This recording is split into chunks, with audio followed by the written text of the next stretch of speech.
much. John, did we see something special tonight? That was a display of near total control against your nearest rivals. Yeah, I wouldn't say total control. I think we've got to give them a lot of respect and credit. I think, we didn't play the football that we normally do. I think from both sides, I think we had man-to-man pressure, and it was very difficult to play our usual passes, and we tried to counter that with going into Erling. But I think the desire and how clinical we were tonight, I think we could have had a few more as well. Bit disappointed with the goal at the end, but I think I'm just made up with the 3 points at the end of the game. Yeah, Kevin, you came out flying, didn't you? You set the tone very early. Yeah, I think in the beginning we trained a little bit on the goal kick and how we could deal with that, and I think we had a couple of chances that way. And then, when they play man-to-man, we just have to go a little bit longer because there's no place to play short passes. But I think the first half was really good, and like John said, we could have scored more, but luckily the second goal isn't offside, so that changed a little bit the game. And then I think after 3-0, just a toenail away. Time to it's a great header, by the way. So yeah, I think in the second half it was probably about 50-50, but I don't think we gave much away to them, and they're a very class team and hard to play against.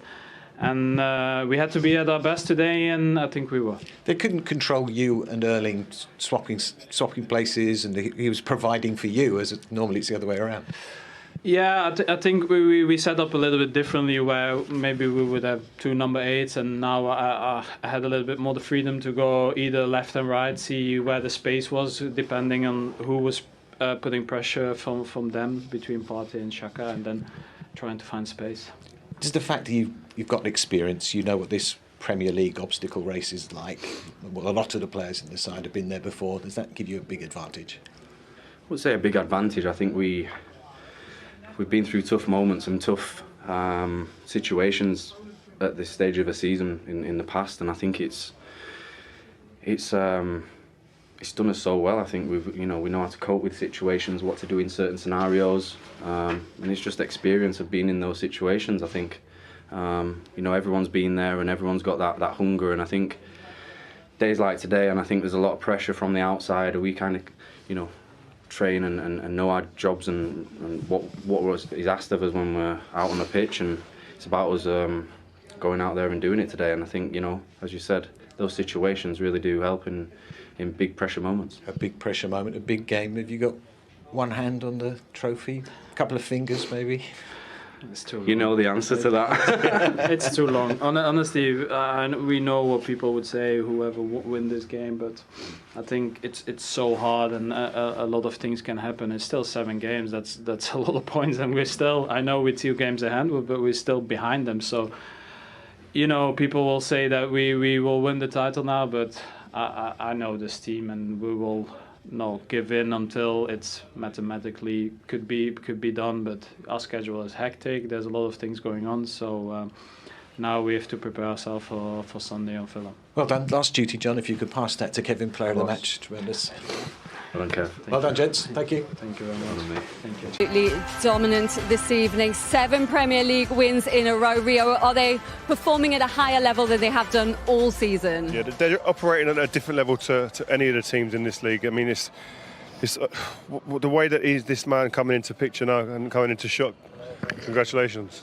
The way he's got them operating and playing at the moment has been phenomenal. I mean, we all knew he was a genius before, but the way he's adapting to things. And one of the questions I had for you, Pep, firstly, congratulations on the result. But the ability to now play different ways. You've always been a fabulous football team and playing great, painting great pictures on the park.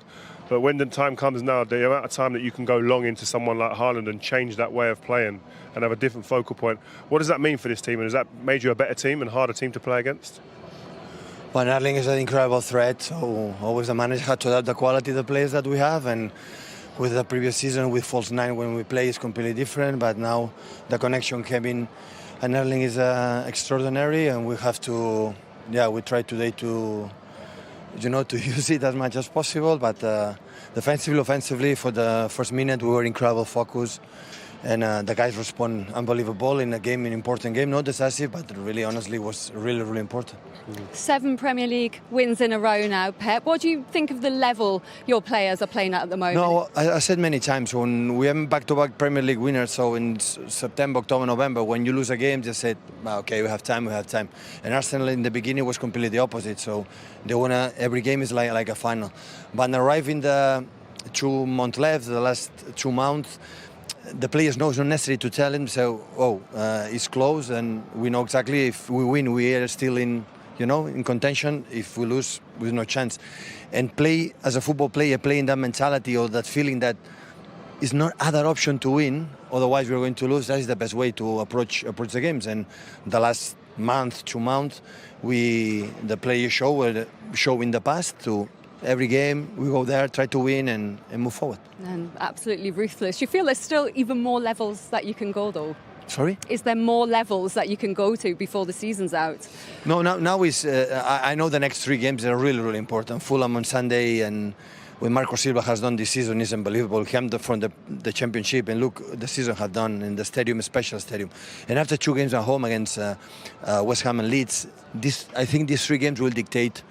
If you are able to do what you have to do, we'll be close. We'll be close because we have 2 games in hand. But the reality today sounds a little bit naive, but the reality, we are behind Arsenal. They have 2 points in front of us. So, because I don't think so, going to Brighton, for example, and win, so it will not be easy. So, game by game, and we'll see what happens. So, you've got some great players at your disposal. You've had great players all through your career as manager. Where does someone like Kevin De Bruyne, who's having huge impact now, rate among the players that you've had over the course of your managerial career? Always I push him. Always had the feeling that he can do better. But in this shape, like, can move behind Partey or behind Xhaka, move a little bit freedom, and especially when these uncertain balls, the long balls, second balls, long balls, second balls, and we contact with him, with Erling up front. It's so dangerous for the opponents, and because the game we played there was not much better. We won, but we didn't play good. I think Arsenal was better, and the game a month ago in Emirates, and we work a lot that we have to be more longest possession. So we cannot all the time long balls to Erling, like it happened in Emirates. And here we were more patient, and we had more control and contact with the players up front. That they keep the ball, they make an extra pass, and after Erling can run. It was quite a really good team performance. I think from the first to the last minute, your team really controlled the game. And of course, we mentioned De Bruyne, and we'd like to talk about the individual players, but we know that he's first the collective game and collective performance. But one of the players that I really like personally is Rodrigue.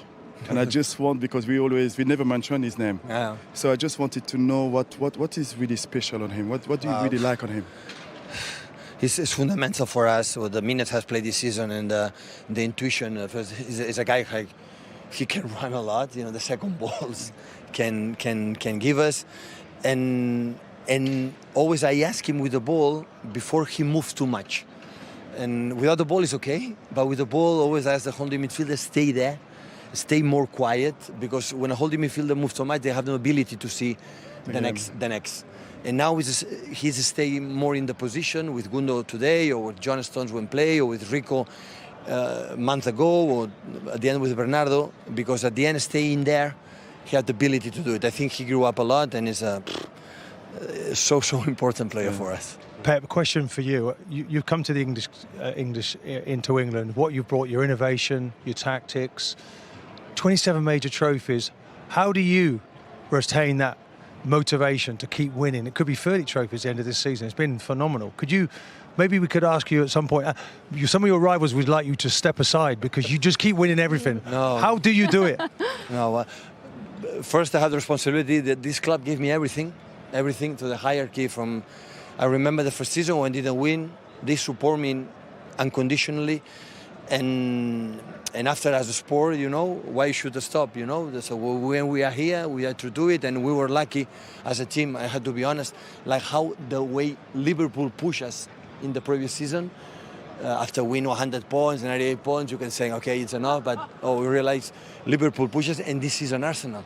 So they made 50 points in the first leg. So I could not expect arriving here in that position. And you know, once we are there, we try to win, like all of us when we played. Why should I stop? It's not necessary. No, in a way you see the game as you're like a chess player sat there at the board working out the movements. It's incredible to watch. Well, we try. It's great credit to see it. But I appreciate it. Thank you so much. So, but at the end, honestly, the people will say, "Nah, it's fake humble or whatever." So I've been Barcelona, Bayern Munich, and Man City, and the incredible quality of players I had in my disposal is, at the end, is work ethic, push them their limits, and the rest is the qualities. The league leaders by 2-0 at half-time at the Etihad. Was that a uncomfortable first half watch for you there, David? It was. You know, we got off. What are you laughing at? We got off to the worst start. You know, after 8 minutes, we conceded a goal. You know, and if I'm honest, sometimes you have to like just say, right, you know, City have played brilliantly. You know, but with the goal right near the end was a real harsh one to concede from a set piece. I think Ben White gets pushed into that, keeping John Stones onside right at the end. But it's a tough watch at the moment. If you're being critical, should it be more than 2 for City? I personally would have said 7 myself, but he's gloating halfway through, David. Ramsdale's been might not make the second half. Ramsdale, I think, has done quite well, particularly in some of the areas. It should have been 3 or 4, if I'm being honest. But when you got a keeper like Ramsdale, you expect him to save some of them. He did, but in general, I don't really get the way Arsenal are playing, to be honest with you. I think they're against a team like City, you're either going to press, for me, or you're going to drop off a little bit. I feel like they're in the middle. They're half pressing, and I found it was quite passive. There wasn't really any aggressiveness towards it, which is allowing Kevin and Haaland to basically run the show. Kevin's taking their midfielders and defenders all over the place, and they're allowing it to happen. And yeah, and it took them just 7 minutes, Michael. We're used to De Bruyne assists for Haaland, but not the other way around. This is the first time it's happened in the Premier League. Well, Sean mentioned maybe they're half pressing, and this might be the reason, because they've gone long once, and all of a sudden, what do you do when they go long? You try to press them, and if they've got options, then you're struggling. I mean, it's an unbelievable goal from Manchester City's point of view. We look here at the long ball. They're just playing around the back to start with, but then Arsenal start with the press, and eventually they have 3-4 players in the final third, and Manchester City go long. But just have a look at Partey there with Kevin De Bruyne, the eventual goal scorer. He lets him run, but the main culprit, I feel, here is holding. You can be very, very aggressive in this situation. You've got a man, Gabriel, right in behind you. Either win the ball or give a foul away. Get everybody behind the ball again. But once you're half-heartedly put in a challenge and the big man brings the ball down exquisitely well, then all of a sudden they're turned and you're in big trouble. Just to clear this up, David, is there anything Aaron Ramsdale could have done here more? No, because with Kevin De Bruyne, he's got both, but he's got the whip, and then he's got that one that goes down the side of the post as well. You know, so you can't gamble, you can't guess. You know, and it goes from outside the post back into, and it's unlucky. I think he gets a slight touch on it, but you can't guess in those situations. That is the 7th goal in Kevin De Bruyne's career against Arsenal, more than any other club. He enjoyed that one inside 7 minutes. Now, Sean, you said this was tight, right, from the first kick. I thought it felt like they were going to score. They were in the ascendancy. But when you got people like Kevin De Bruyne and Bernardo Silva on the ball, you know deliveries like this can come in. And I think Akanji there just runs into him. I feel like White has to stand his ground. Then he wouldn't be offside, where he would have been offside. But the ball in and the header, for me, from Stones was superb. Right back across the face of the keeper. The keeper can't do nothing. They're at the perfect height. There's the line. Ian Hudson raised his flag, the referee's assistant. And it's not that close, is it? I mean, when I saw him first sight, I thought that's just offside. But you see there, the line proves that he's quite conclusively onside there. And as Sean said before, I think probably justifiably Manchester City go in at 2-0 down. I was about to say at half-time, how's it only 1? I think 2-0 is probably a fair reflection. Just towards the end of the first half, we saw a yellow card there for Ruben Diaz in that incident with Ben White. Are we happy with the colour here, David? Not fully happy. It's a soft red card, if I'm honest. You know, he doesn't like really give him a good hit, but he doesn't lash out, but he flicks out with his studs, and you know, that's all my England captain gets out on for something like that. So then why didn't Ben White he was kicking him while he was down? Why has he not got nothing for that? Where? At the beginning, look, before he gets there, you're just trying to get a City player. It's like retaliation, isn't it? Can't retaliate. You happy with the yellow? Petulance, Yeah. I would call it, and that's a yellow card. Yeah. Okay, so they are still 11v11, but...